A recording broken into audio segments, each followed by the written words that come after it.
This is Conversation 5, and it is the story of Bill Finnigan, Jerry's oldest brother. Bill was tragically murdered in a bar fight, and in an ironic twist, Jerry is on patrol the night of Bill's stabbing. There's a call from dispatch over the police radio for an ambulance and patrol car. Jerry wants to go to the scene, but his partners don't want to be bothered with a bar fight. They are all unaware Bill is at the bar, let alone involved in the fight. This proves to be for the best after the events of the evening are fully revealed, as Jerry reflects on what would have happened if he was brought face to face with his brother's killer.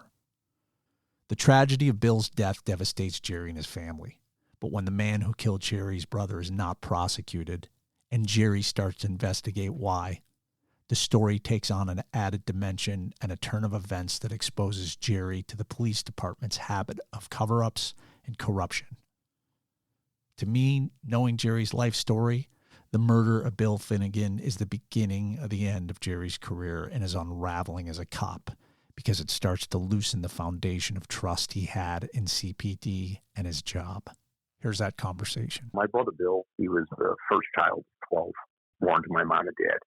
And my brother Bill was a great guy, huge heart, would do anything for anybody. He was a truck driver. He also kind of like a father figure to us, because my dad was an alcoholic, and my brother Bill would assume kind of like a father figure. Although he was my oldest brother, he did a lot with us. He played baseball with us. He played football games with us. He was a competitive person, so he enjoyed that. And he would take us out to different things like Kittyland, which was an amusement park in Melrose Park. So my brother took us there numerous times, and it was great. It was great to go out and be with him. He would with his girlfriend. He did a lot with us, a lot of activities.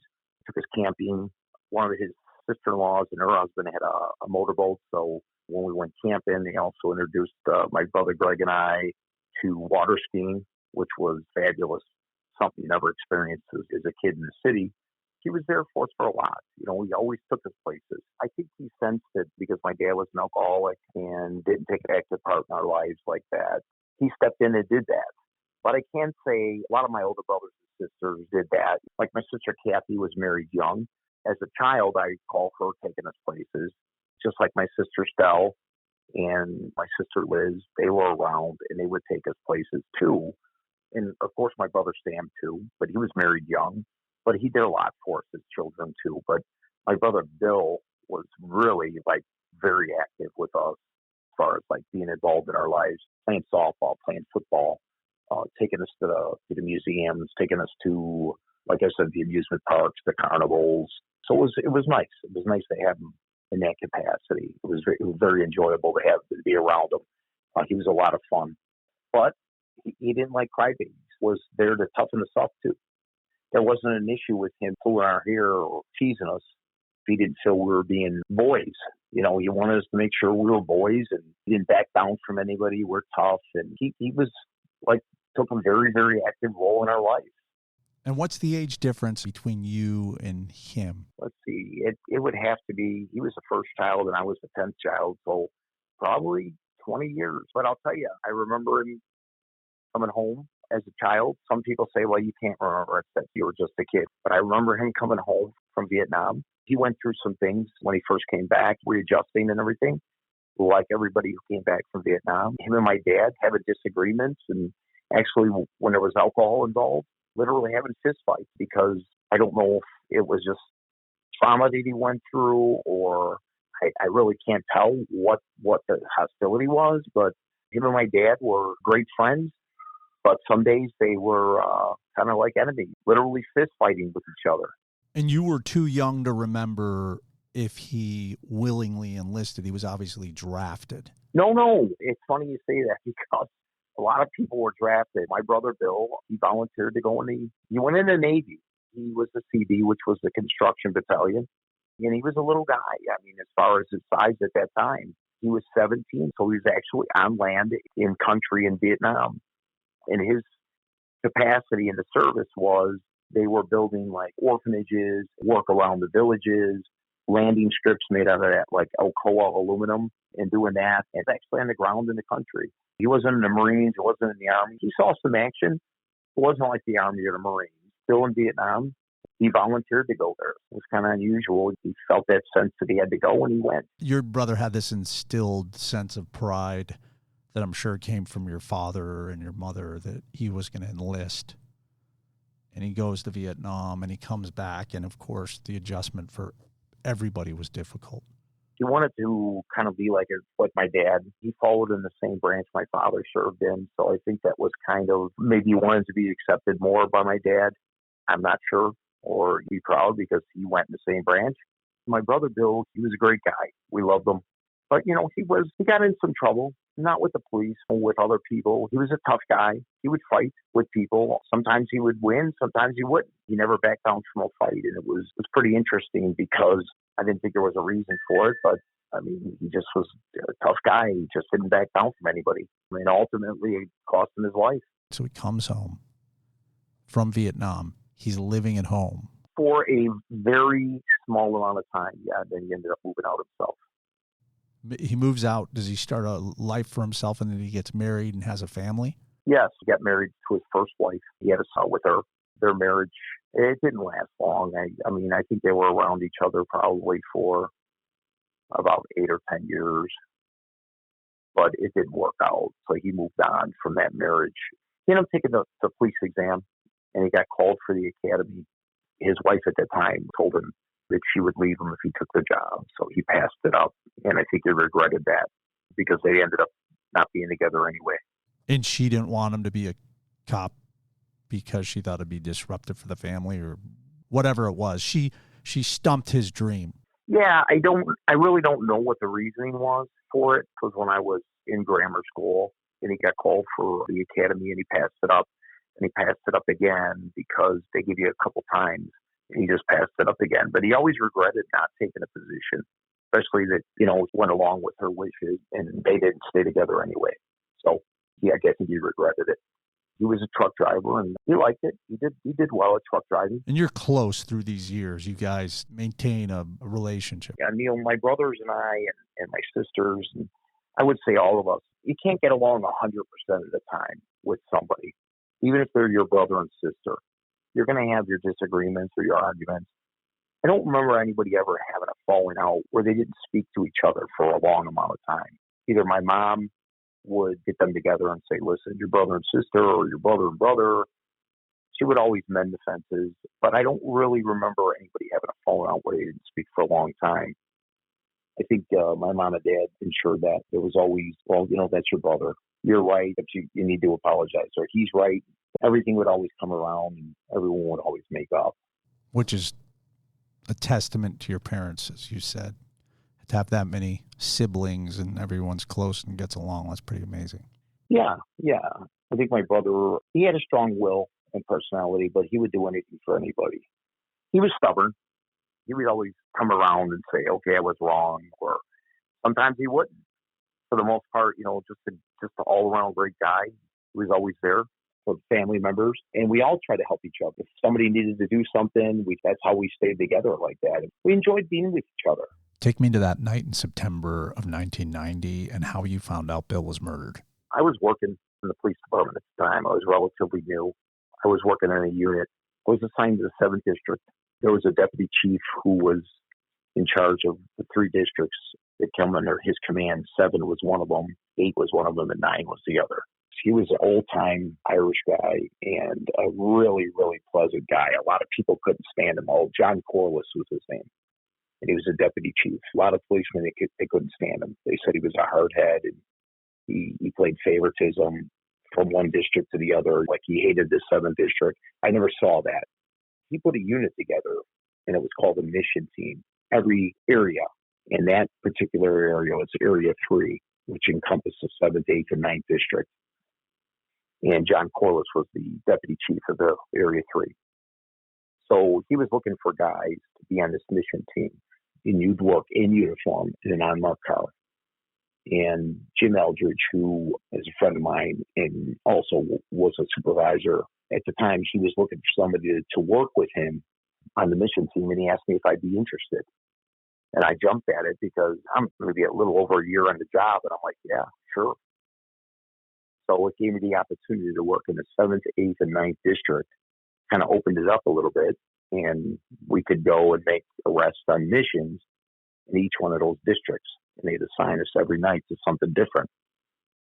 So it was interesting. So that particular night, that's getting at what my brother Bill comes into play here. I was working with Jimmy Eldridge, another guy, Brad, who was a black kid. He was a very, very good guy. And myself, we were working a 3-man car. We were riding between the 8th and the 9th districts, looking for gang activity. And we were driving around, and it was kind of slow. So monitoring the radio, just like they were. And I heard a call come across for a fight in a tavern on Archer Avenue, just west of Kedzie, approximately Spalding. I said, Jim, because he was driving, I was riding in the back seat. And I said, Jim, what do you say we ride on that job? We'll go see what's going on over there. And he was like, Jerry, I don't want to go. It's a bar fight. I don't want to be in that bullshit. You know what I mean? I said, all right. So we're driving. We continue to drive. I don't know. 10 minutes later, call comes across again, and it's a report of a man stabbed at that same location. I said, oh, see, now there's a guy stabbed over there. We could have rolled over there and, made a quick pinch. They didn't really want to be involved in it because it's a bar fight and led to a guy getting stabbed, so they weren't too interested. So we're driving, and a short amount of time goes by, and a couple of beat cars are on the scene from the 8th district, and one guy's on the radio, we request for an ambulance. Probably, 10, 15 minutes later, they request the detectives and evidence technician for a crime scene. Now, I know it's an aggravated battery, but it ended up turning into being a homicide. So, I told these guys, I said, we could have went over there and made an arrest on this. We were that close, and you weren't interested. And now we're calling for the evidence technician over there. Did you have a weird sense or feeling about this being a different moment? I did not. They called for the mobile crime lab. It means there's a homicide. This is going back a while. Pagers were the thing. Everybody carried a pager. And my pager went off. And it was my brother Joe calling me. And after was 911. I don't think either one of us, or actually all three of us, none of us had cell phones. So I told him, hit a payphone. So he found me a payphone. I called my brother. He goes, Jerry. He said, where are you? And I told him I was at Archer and Western. And he said, somebody stabbed Bill. He said, they're taking him to Mount Sinai. And he says, I think he's dead. And I go, what? And he told me again. And I said, Joe, you got to be wrong. And he goes, no, he was at the Cage Inn. And my heart, dropped. And I'm like, thinking, what the fuck? I just heard that call. And it was my brother that got stabbed. So I jumped back in the car and, I'm pretty upset. And I'm starting to tear up and cry a little bit, and told him, Jim, can you head over to Mount Sinai? I think my brother passed away. I think he was stabbed to death in that tavern. So they couldn't believe it. We're in my car, and at that time, the only thing that worked that they put on emergency equipment were the headlights, were oscillating headlights and the siren. So we're flying there, and we get to California. Car comes off the expressway ramp, and it's my brother, Sam, and his wife, and my sister, Stell, and they pull over. And we pass them by, but I see it's them, so they're following us. And we go to the emergency room at Mount Sinai.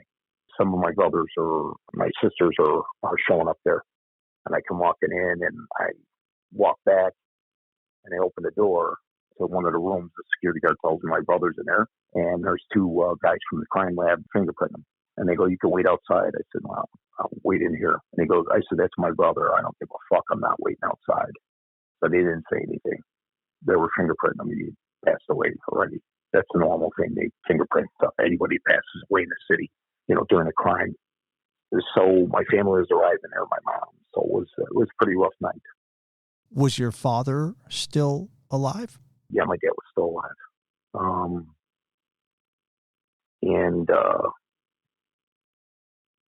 Neal, I know this sounds crazy. I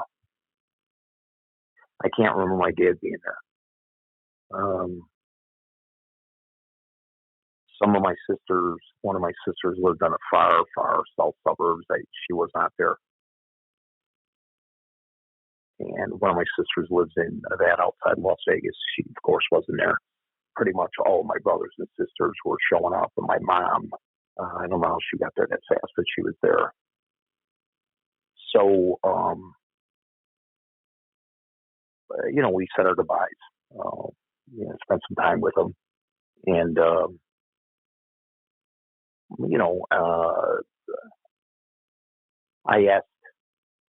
I saw a sergeant in there from 10, the 10th district. That's the 10th district there. And I said, so that was my brother. He passed away. He's in there. He was stabbed to death. And I said, generally, we can get him over to a medical examiner because my mom's not going to leave here until he's gone. So he says, I can't make that call, but he says, we don't have a wagon up tonight, a squad roll. And that's who transports people to the morgue. So I called the watch commander in 10, and he got on the phone, and I told him who I was. And I said, sir, can you have a squad roll come and take my brother to the medical examiner? Because my mom is here. She's elderly, and my whole family's here. And we're not going to leave the hospital till he's transported. And he goes, give me 5 minutes. And he says, okay, I'll get a squad roll up on the street, and we'll get one sent over there, and they'll take care of that. And he told me he was sorry about my loss. So we waited, and he put a wagon up. There wasn't one working. They called a couple of guys in the station, had them take a wagon and bring my brother to a medical examiner. So we went over there. There were some formalities that had to be done, paperwork and stuff. And then we left. I was told that my brother Johnny was with him at the bar. There was a fight, and he was stabbed by somebody to death. The investigation was taking place at Area 3, which was at 39th in California. Called over there. Now, one of the detectives got on the phone, and his name was Finnigan. And he told me, don't come over here. He says, listen, you're going to get jammed up. You come over here and sticking your nose in. I said, sticking my nose in? I said, that's my fucking brother. He goes, I know, but you don't have any business over here and this and that. He says, don't come over here. You're going to get jammed up. So I told my family, I said, this guy's told me don't come to the station. Now, I thought that was odd. So I didn't go there. We went to my sister's house, and we were all sitting there waiting for news. And Jimmy Eldred, he came by because I guess he stopped in Area 3. His dad had been a detective there at one time before he made sergeant. And he came there and came to my sister's house, and he told me and us, they were doing the investigation. And he said, the guy that's handling it's a good guy, my dad said, and we'll try to get as much information as that. All I know now is there was a fight. It was over a pool game. The guy that he was playing pool with stabbed him to death. We're like, okay. So we're waiting for information. No one's going to bed. So we're waiting for information. It never comes that night. Where's your brother Johnny? Is he downloading? Did he see what happened? Yes. He's actually at Area 3. I would speak to him about it later after his release to go home from there. What he told me was, and told us, was that my brother Bill was playing pool with this guy. They were kind of going back and forth, calling each other names about the shots. You're not shit, this and that. There was some pushing going on between the two of them. It was broken up by the bartender. This guy came back to the pool table, and then they started playing again, and then some more pushing and some punches thrown. The guy went into the bathroom and then came back out. He actually asked, I read the interview, all the interviews from the detectives. He asked my brother if he could use the bathroom. He asked his permission if he could use the bathroom, which I thought was the craziest fucking thing I've ever heard. He went into the bathroom, but before he went into the bathroom, one of the patrons that was in the bar, he was in there, he knew some people in there, and one of the patrons gave him a knife, a folding knife. So when he came out of the bathroom, he went back by the pool table, and they started arguing again, kind of grasped each other, and they were pushing each other around, and then he stabbed my brother in the chest. Growing up with 12 kids, we watched a lot of TV, my brothers and I. Watched a lot of movies. I don't know if you recall seeing in The Godfather, before he kills the police captain who broke his jaw and the guy who ordered the hit on his father, before he goes in the bathroom to retrieve a gun that's planted there by his own guys, he asked permission to use the bathroom. So I thought that was kind of an odd thing. Maybe this guy was a movie watcher. Yeah, like tongue-in-cheek comment. Mm-hmm. After reading the file, the interview and everything, He stabs my brother in the chest. My brother John grabs the guy and grabs his hand and hits his hand against the bar, and the knife drops. He's trying to leave, but my brother prevents him from leaving. The bartender, I guess, realizes that now that my brother's stabbed, he has to call the police. This guy is a off-duty internal affairs investigator for the Chicago Fire Department. So he calls the police. My brother Bill was friends with the owner and his wife of the bar, this Cajun. They were at my sister and brother-in-law's that night having dinner when this happened. My sister lived in the south suburbs because they knew them too. Turns out that they do not charge this guy with murder because they say, for one, my brother is bigger than him and he was defending himself. I'm not a state's attorney, I'm not an attorney, but I mean, when someone stabs somebody during a fist fight, I always thought that was a murder. There were probably about half a dozen people in the bar. Not much use as far as witnesses. I didn't see this, we didn't see that. Wasn't much. My brother John told me when they were at Area 3, this detective up there is Finnigan. So I spoke to my brother that night when he came home, and he told me, in essence, what happened, pretty much what I said. He said when he was at the station, none of the witnesses were separated. They were all allowed to sit together and speak. And he was up there waiting to be interviewed. He was distraught and shocked, in shock. Witnessed the murder of his brother. They brought the state's attorney in. They said that this guy was small in stature, but he was not. He was actually muscular, in good shape, and actually bigger than my brother. This guy, turned out his name is Michael Lum, L-U-M-B. He's now deceased. He died in 2018. Someone your brother knew, or he had just ran into him in this bar? Ran into him in the bar. Never encountered this guy in his life. No prior relationship with him. This guy's story was that he was bringing some pictures around to show those people in the bar that he had took at a party because he was a photographer, kind of like a side job type photographer. This guy was charged with possessing a knife, and that was the extent of his charges. He was never charged with killing my brother. I have pulled Michael Lum up. I believe this is the same individual. Michael J. Lum. He was born May 11th, 1954 and died June 1st, 2018. Did he have a record? Was there an investigation done into his background? Yes, he had minor skirmishes with the police. He never served any prison time or anything like that. Weeks passed. There was a court date, and the state dismissed the charges on the knife because they said if any other new evidence came where they could charge him with murder, they would, or involuntary manslaughter. So I started asking around, doing some poking around myself. I was a new guy on the job, but ran into one of the detectives by the case file. I looked up the names. I ran into one of the detectives in court at 26th in California. We had a conversation, and then subsequent conversations after that. This guy's name was Barney O'Reilly. And he was a detective on that case, handling that case. He had just returned from serving on a task force with the DEA. And he said he had never been talked to in the manner he was talked to by the lead detective. He was told he didn't know what he was talking about, that he'd been at the DEA and this was homicide and he didn't know what he was doing. And he said, I'd been a detective for years. He said, this guy talked to me like I was an idiot. And he said, I'm going to tell you something. The way he did this whole case stinks. And he said, you know, this guy let these people talk to each other, the witnesses, the case he presented to the state's attorney, he says was very weak. And he said one-sided. It was all against your brother. And this guy being Vallandigham. Yes, correct. Richard Vallandigham. Guy O'Reilly, you know, he just told me, he said the way he handled this case was unprofessional. And he said that I didn't agree with the way he was leading it. And him and I had words about it. He told me I didn't know what the fuck I was talking about. I was at the DEA too long.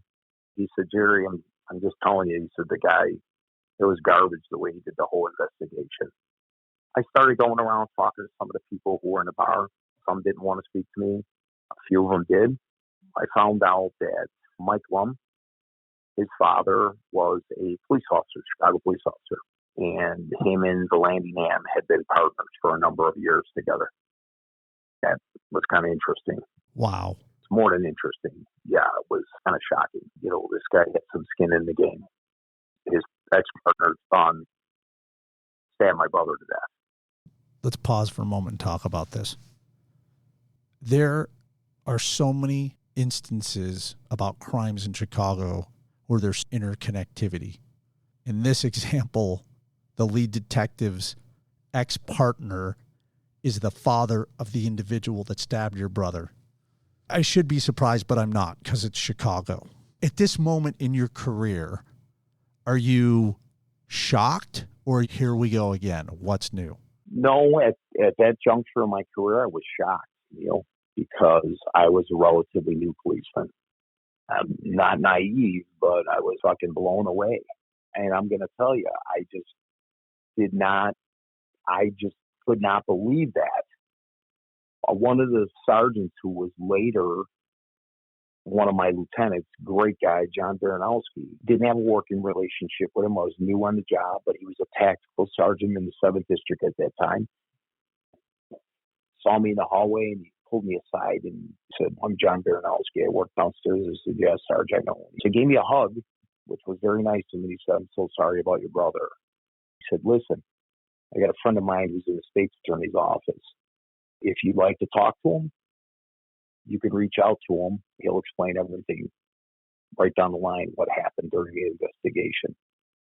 I said, "John, I appreciate it, but I said, I'm kind of sour right now. I really don't want to fucking hear anything from them people."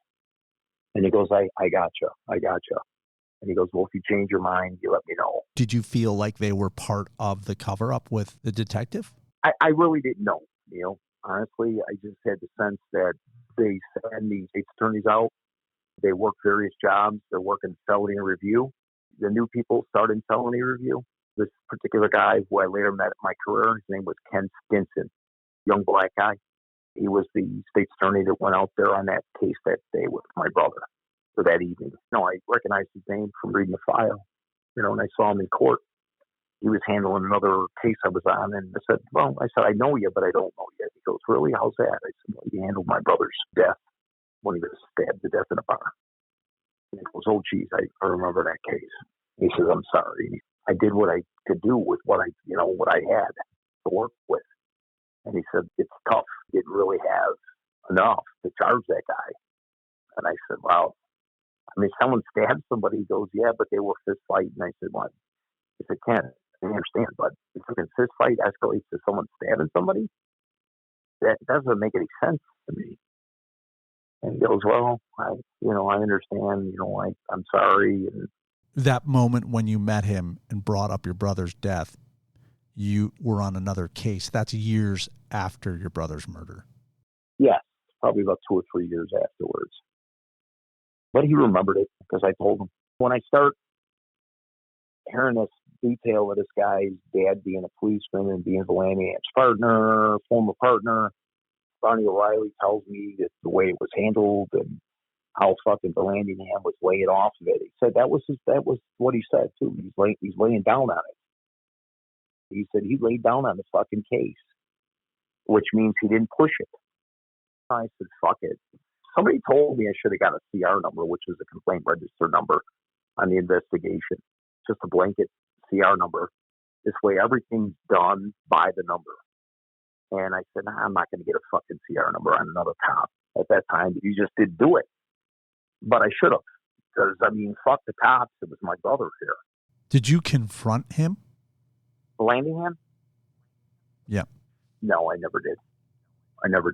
I'm happy to report that the fucking guy died of cancer and fell down the stairs at Area 3 and, fuck him. Because he laid down on that case and he laid down on that Hughes case and fuck it, whatever. He had to answer to somebody of the higher authority than me. I want to pause for a moment. Jerry just mentioned the Hughes case and accused Vallandigham of laying down on it. I think it's important to know a touch about the Hughes case. It's a Chicago cold case that has a notorious history. A Chicago police detective named Jim Sherlock recently reopened the case and the story is brilliantly told in a book called A Murder in Canaryville. Here's a little blurb about the Hughes case and the book. In 1976, 17-year-old John Hughes was partying with friends in a park when he was shot dead by someone in a passing car. What should have been a simple case wound up going nowhere. 40 years later, Detective James Sherlock, on loan from the Chicago Police Department to the FBI's cold case file, pulled a slender file on the murder and began to reconstruct the case. Though it was never officially solved, Sherlock's dogged police work pretty much makes it clear who killed Hughes, why the incident led to a second murder years later, why there was a cover-up, and just how high it went. One of the suspects had a relative in the police department, judges were likely bribed, and Cohn, who's the author of the book, alleges that Mayor Richard Daley could have been involved. Along the way, Cohn details the history of the mob in Chicago and corruption with the city's police department. So that's a little bit about A Murder in Canaryville. Why the Vallandigham connection? Why does Jerry Finnigan bring it up? Jerry brings it up because Vallandigham was brought in on the Hughes case as one of the detectives to investigate a portion of it. What portion, I don't know, but Vallandigham was involved to some capacity. There's a solid theory out there that the Hughes case was bogged down in manufactured confusion and that the police created a lot of chaos to diffuse the potential of someone in that group who was involved in the Hughes murder getting prosecuted. That's the Vallandigham connection. So it got to the point of kind of like frustration, and I'm thinking, well, they're not doing anything for me, so what the fuck's going on here? I'm not getting any legit answers out of this. So I called the FBI, left my information, told them what it was about. 4 or 5 hours later, I got a beep on my beeper, called the number. It was an FBI agent, and his name was Alan Kolf. Him and I had some conversations, and I told him what I thought and, what I heard. So he was doing some poking around and trying to find some more stuff. And he's like, let me see what I can do, Jerry. How soon after the closure of your brother's case when you called him? 2 weeks. I waited. This FBI agent looked into it. He read the case reports, and he said, in black and white, they did the investigation. He said, I need more than that to look at something to see. I said, well, this detective told me, he laid down. He goes, well, that's good, but that's not enough. He said, him saying he did a shit investigation, Jerry, he said, doesn't mean anything. He says, if there's something deliberate that I can put my finger on, then we do something about this. I said, well, what about the connection, father and him and the detective being partners? He goes, well, that's pretty ironic. I'd say that, but Jerry, I have to have something more solid than that to do something with it. So that was the extent of it. He really couldn't do anything, he told me. So that was the end of that. I mean, we had some conversations, extended his condolences to me, and he just said, Jerry, listen, this is my direct number. You get anything else that I could sink my teeth into, call me back. I'm here. But I wasn't able to get anything besides that. Was I being one-sided because it was my brother? Maybe a little bit, but on the other hand, my brother was unarmed. That guy was not smaller than my brother. He was actually bigger. He was more a solid weightlifter type of guy than my brother was. He said he was so scared that he shit his pants, that my brother made him so scared he shit his pants. That's a nice thing to say to the detective or the state's attorney. That sounds great. Was that the end of the journey for the investigation and the hope that something would happen to this individual? Yes, absolutely. It's interesting because I purchased the home in the 5200 block of Sayre on the southwest side. I was playing catch with my son at the park down the street. And while I was standing there, I watched a lot of cars coming and going from this house in the middle of the block. So my son threw the ball past me and it went out of the park across the street. So I went to get it. And there was a guy sitting on the porch.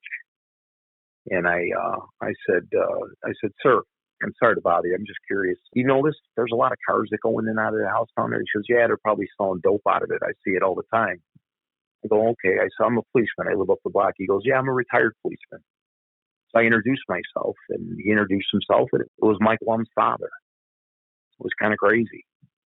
The thought came through my mind. I said, boy, should I get this fucking guy to get his son over there? That crazy thought in my head, thank God, went away a couple seconds later. How soon after your brother's death was this? This was years later. This was probably 9 years, 10 years later. I ended up meeting this guy's father, a retired policeman. By chance, playing baseball with your son? Yeah, and he lived a block away from me. So how many times did his son pass by my house because it was a one-way street on his way back from his dad's house? So, I could have been out there watering my grass a couple times or cutting my grass, and this guy drove right past me, his son. How does your brother's death change you as a police officer? What does this do to you? And I also want to know what it did to your family, but also as important, what did it do to you? What change happened having his death, which is horrific, and then seeing the organization that you're working for as a young cop behave the way it did? Yeah, this is crazy, and I don't know. I mean, right after that happened, probably for probably a good month. I had a difficult time sleeping, and slept with my gun on my nightstand. The sense that my oldest brother was killed was shocking to us, but it also, I would say, it scared me a little bit. It scared me, and it made me nervous because I'm thinking, my brother was my oldest brother, and I just thought, boy, someone stabbed him to death. I mean, someone after us or something. I mean, I know it's a crazy thought to have, but I mean, it affected me it took me a month to be able to get some decent sleep again, because I just played it out in my head over and over again about him being killed and this guy walking away from it. It was surreal to me, really, because I just never expected something like that to happen to any of my family members. And it really affected my mother, of course, the most, because she lost a child, and it was her baby. It was her firstborn. And it was very tough. And it was tough on all of us. My sister drank heavily. She was very close with my brother Bill. They were up in the top four, firstborn. And they had the same personalities. She drank heavily, excessively. You could almost say that she got to the point where she was an alcoholic for a while. She would call me playing songs, drunk off her ass, and I tell her, Stella, yeah, that's great, but Stella, come on, get some rest. A couple times she got to the point where she was drinking so heavily it was ridiculous. I got called by the desk and said, you got a visitor at the desk. And I look at my watch, it's fucking 3:30 in the morning. I'm like, who the fuck's visiting me at the desk? So my partner and I drive in. We come from the back door of the station. I go up to the desk. There's a woman working, Jill Elliott, a great girl. She died of cancer too. She was a wonderful woman. I go, hey, Jill, what's up? And she goes, hey, Jerry, your sister was here. And I go, my sister was here. I'm thinking, what the fuck happened? And she goes, yeah. Matter of fact, I think she's outside still. And I go down the stairs out the front, and there she is sitting across the street with her windows down. Well, she's by the police station, but she's got her windows down. And I walk up and I go, Stella, what are you doing? I brought you some donuts, but she's fucked up. It's fucking 3:30 in the morning. So I said, what? I said, you're fucking drunk. What's wrong with you? What are you drinking? She said, where'd you go for donuts? 61st and Western. I said, come on, Stella, what the fuck? I tell her, move over. So she drives off, and my partner and I are chasing her for about 5 blocks, and we get her to pull over again. Pull her out of the car and fucking push her into the passenger side, and I ask him to follow me, and we drive her home, and I put the car in the garage, walk her up the stairs, into the back door, and wake my brother-in-law up. I said, Mike, the fuck? She drove over to Inglewood at 3:30 in the morning. He goes, what am I supposed to do? So I hid her keys, Next day, called her and read her the fucking riot act. That went on for years, man. Took it hard. Drank. Yeah, he left 4 children and his wife behind. Children. And you try to say, I wish I would have did more for them too, because I didn't do enough. Do you have guilt about not going to the scene immediately? Do you replay this moment in your mind that you should have gone? No, because Neal, I probably would have did something rash, like shot the guy or beat the fuck out of him and lost my job. And you don't know when that first call came in, whether he was stabbed already or not, or he must have been. Otherwise, the individual at the bar who worked in internal affairs wouldn't want a place to call just on a fight. Except for speaking of my brother John, who was there with him. That took a toll on him to witness his brother dying. So yeah, I don't know how long it lasted, or it didn't seem like long between the radio calls. It's obviously a blessing, actually, that you didn't go. Yeah, and I played that over my head, maybe 1,000 times, maybe 1,000,000 times. If I would have went to that bar, I would have did something I shouldn't have did, and I'm glad I didn't go. Did not know it was my brother until my brother paged me. Didn't know my brother John was with him either. So I'm glad I didn't go there, because honestly, he probably would have walked, but I probably would have went to prison, because I probably would have shot the fucking guy. How does this change you as a cop? So back to that question. Are you a different Jerry Finnigan as a police officer now? I can't say in one respect. We saw a lot of, for lack of a better word, a lot of carnage. A lot of gangbangers murdered, shot with their brains hanging out of their heads. That's some bad, nasty scenes. You become callous as a policeman, even as a young cop, because you're like, your first body, you're like, oh, fuck, thinking about it over and over again. But after a while, it's like, yeah, fuck it. That's the life they choose. They're gangbangers. You know what I mean? And you find yourself laughing at some of the situations because it's kind of morbid. But after my brother passing away and the anguish we went through, I thought about it and I said, you know what? This dude here laying on the ground or in this car, that's somebody's son or somebody's brother. So there was no more laughing or being callous about it. It was basically, it made me look at things a little differently, because that was somebody, regardless if they were a gangbanger, they were still somebody's family member and they lost them. So I looked at it a different way. I don't think I went out of my way to beat people up because I was depressed about my brother. It did change. It changed the fact that, my brother, and I would talk to my partner about this too. I said, dude, because he knew my brother. He met him a couple of times. He liked him. And I just said, Brian, look at how fucking easy it is to get away with murder. You just got to fudge it up a little bit and make sure you got the right people in the bar that are favorable to you, and everything will work out.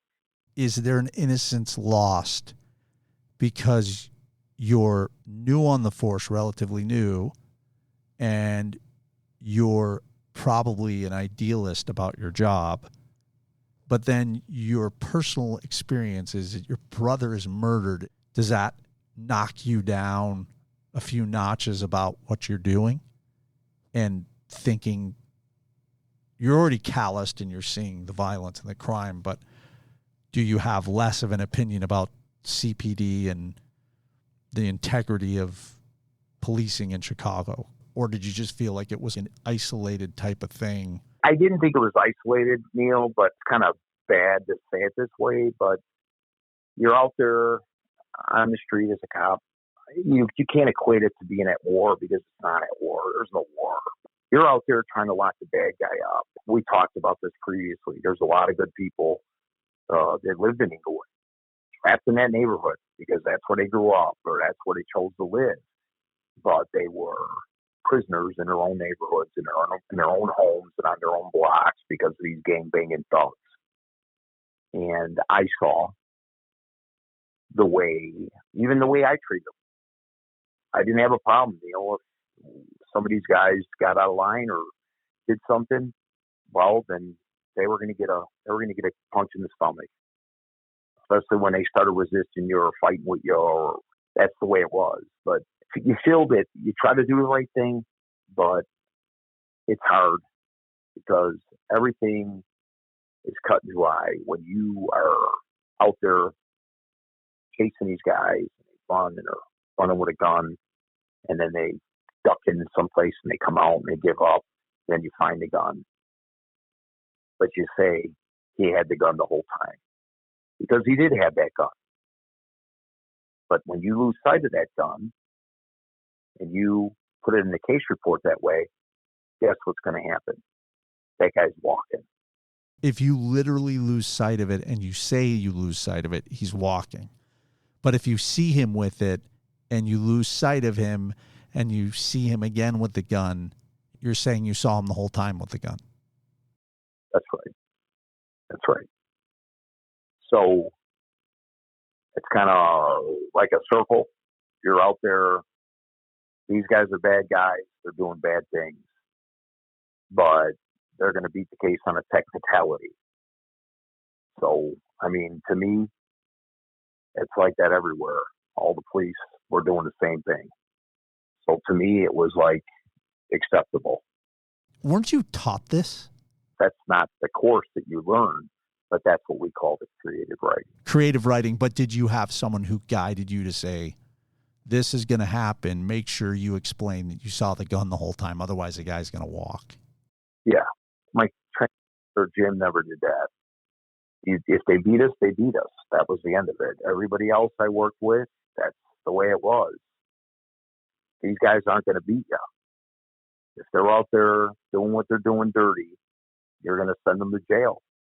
And you're going to help them out a little bit on that case report. You're going to hear what's wrong no matter what, how you slice it. Okay, maybe it is wrong. But is it wrong for them to be out there fucking carrying a gun shooting at people? This guy isn't Johnny fucking Eagle Scout. This guy is some fucking thug who's been in and out of the shit house his whole life. And now he's carrying a gun, and he's either going to stick somebody up or he's going to fucking shoot somebody and murder them. After your brother's death, do you have less of an opinion about your job or CPD? Not less of an opinion about my job, but the realization that this can happen. It can happen to anybody, and it can be dictated any way they choose. And I would learn that later in my career, that things could be changed. And unfortunately, you see on the news where some of these people are getting out of prison that were truly innocent. But a lot of the other ones get out because they're able to fudge the facts, get a jury or a judge to believe it. You see it. You realize it later. They get more experience and actually see with your own eyes, witness the stuff that's done, how easy it is. This concludes Conversation 5.